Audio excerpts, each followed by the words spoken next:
बच्चों, मैं आज आपको विशेषण के भेद बताना चाहता हूं। इसके पहले मैंने आपको विशेषण की परिभाषा बता दी थी। यदि आप भूल गए हो तो एक बार पुनः याद कीजिए कि जो शब्द संज्ञा या सर्वनाम की विशेषता को बताते हैं वे विशेषण शब्द कहलाते हैं। तो बच्चों, इस प्रकार से विशेषण के चार भेद होते हैं।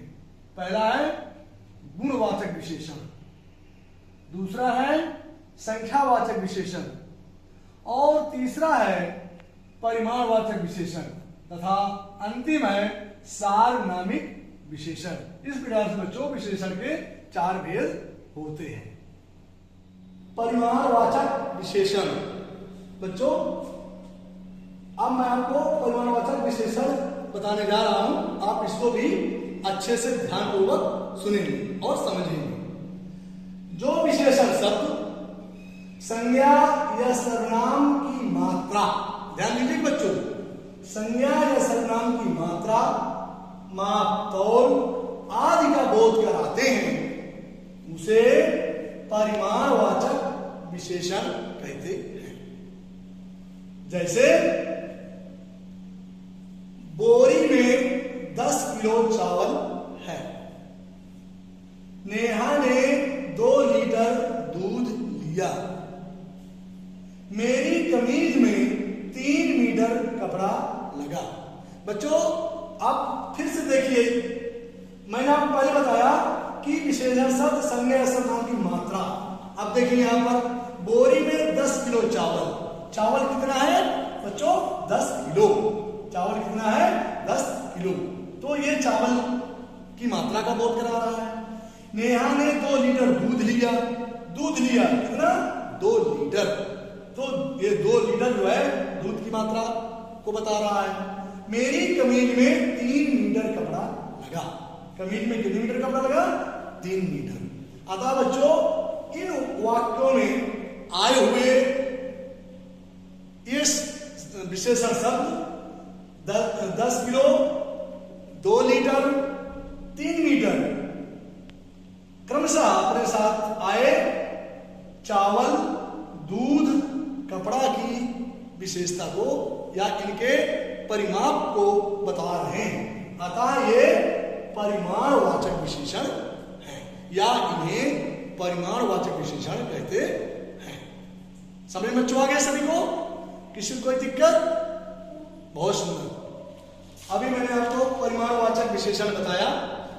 अब आप देखिए परिमाणवाचक विशेषण के भेद। बच्चों, परिमाणवाचक विशेषण के 2 भेद होते हैं, आप ध्यान दीजिएगा।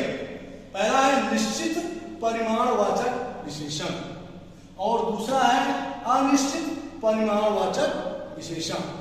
हम पहले देखते हैं निश्चित परिमाणवाचक विशेषण। बच्चों, जो विशेषण शब्द निश्चित माप तौल का बोध कराते हैं उसे हम निश्चित परिमाणवाचक विशेषण कहते हैं। जैसे 2 किलो चीनी। अब देखिए बच्चों, चीनी हम ले रहे हैं, दुकान में जाते हैं ना आप लोग, तो चीनी ले, आप बोलते हैं दुकानदार से हमको 2 किलो चीनी चाहिए, तो वो जो है उसकी तौल करके आपको 2 किलो चीनी मिल जाती है, निश्चित तौल पर आपको मिल जाती है। 5 लीटर दूध। अब देखिए दूध कितना चाहिए? 5 लीटर। तो जो दूध आप लेंगे 5 लीटर तो आपको बिल्कुल फिट तौल के नाप के मिलेगा। 2 मीटर कपड़ा। जब आप कपड़े लेते हैं, कपड़े बनवाते हैं कि हमको 2 मीटर कपड़ा चाहिए, तो दुकानदार आपको 2 मीटर कपड़े माप के दे देता है। तो बच्चों, इससे एक निश्चित माप का बोध होता है। जहां पर निश्चित माप तौल का बोध होता है या जानकारी मिलती है या पता चलता है, तो उसे हम निश्चित परिमाणवाचक विशेषण कहते हैं। दूसरा है अनिश्चित परिमाणवाचक विशेषण।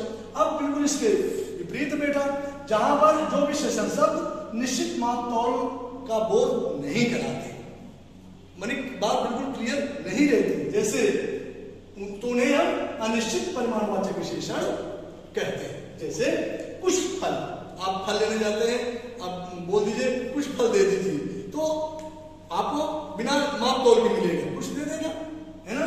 थोड़ा दूध, यहाँ था 5 लीटर दूध, तो यहाँ एक निश्चित माप थी, यहाँ पर बेटा निश्चित माप नहीं है।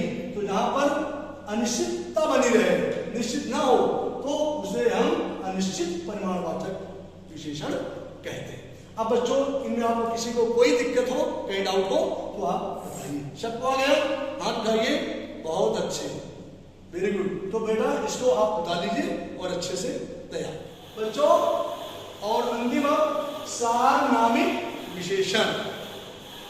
सारनामिक विशेषण की परिभाषा बच्चों, जो सर्वनाम शब्द किसी संज्ञा के पहले जुड़कर उसकी ओर संकेत करते हैं उसे सार्वनामिक विशेषण कहते हैं। बहुत ही आसान है, आपको अच्छे समझ में आ जाएगा। जैसे यह पुस्तक मेरी है।